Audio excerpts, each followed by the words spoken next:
Assalamualaikum warahmatullahi wabarakatuh. Nama saya Muhammad Fikri dari kelas 12 IPA 3. Ingin membuat video tugas lisan teks cerita sejarah. Teks cerita sejarah. Sejarah sendiri merupakan peristiwa atau kejadian yang benar-benar terjadi pada masa lampau atau masa lalu. Teks cerita sejarah merupakan naskah atau narasi yang mengandung unsur sejarah. Ada pula unsur fakta seperti nama tokoh, nama tempat, dan lain-lain. Dan ada pula juga unsur rekaan seperti mitos atau alegori. Lanjut masuk ke ciri-ciri teks cerita sejarah. Yang pertama ada abstrak, kedua orientasi, yang ketiga komplikasi, yang keempat klimaks, yang kelima resolusi, yang keenam koda.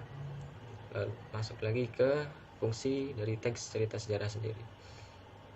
Teks cerita sejarah berfungsi yang pertama sebagai rekreatif atau sebagai sarana hiburan.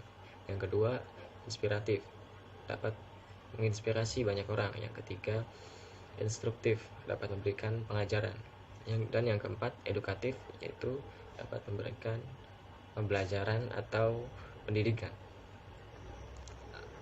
Ada pula unsur pembangun dari teks cerita sejarah sendiri, dibagi menjadi dua, yaitu intrinsik dan ekstrinsik.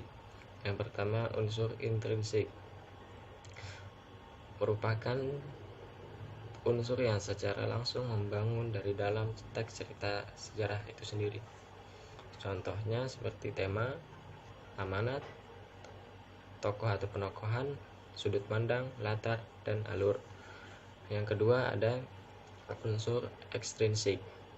Unsur ekstrinsik merupakan unsur yang di luar karya fiksi yang mempengaruhi lahirnya karya fiksi namun tidak menjadi bagian dalam karya fiksi tersebut.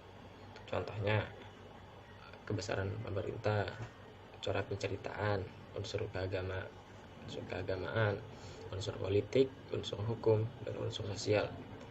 Lanjut ada nilai-nilai teks cerita sejarah. Teks cerita sejarah mengandung nilai-nilai moral, nilai religius, nilai kepahlawanan, nilai sosial, dan nilai budaya. Kebahasaan teks cerita sejarah. Dalam kebahasaan teks cerita sejarah dibagi menjadi tiga. Pertama ada keterangan, kedua kata sifat, yang ketiga bahasa kias. Keterangan merupakan fungsi kalimat yang mudah berpindah posisi dan berfungsi untuk memberikan informasi tambahan dalam suatu kalimat. Keterangan biasanya terletak di awal, di tengah, dan di akhir kalimat, kecuali di antara predikat dan objek. Contoh jenis-jenis keterangan yaitu ada keterangan tempat, keterangan waktu, keterangan alat, keterangan tujuan, keterangan cara, keterangan penyerta, keterangan perbandingan, dan keterangan sebab. Yang dua yaitu kata sifat.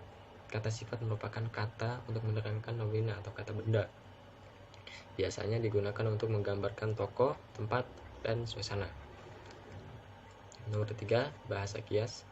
Bahasa kias menurut para ahli, salah satunya Abrams, yaitu penyimpangan bahasa oleh penutur dari pemahaman penggunaan bahasa sehari-hari, penyimpangan bahasa standar, penyimpangan makna suatu kata untuk mendapatkan beberapa arti khusus atau efek khusus yang biasanya ditemukan dalam makna simbolik atau ungkapan.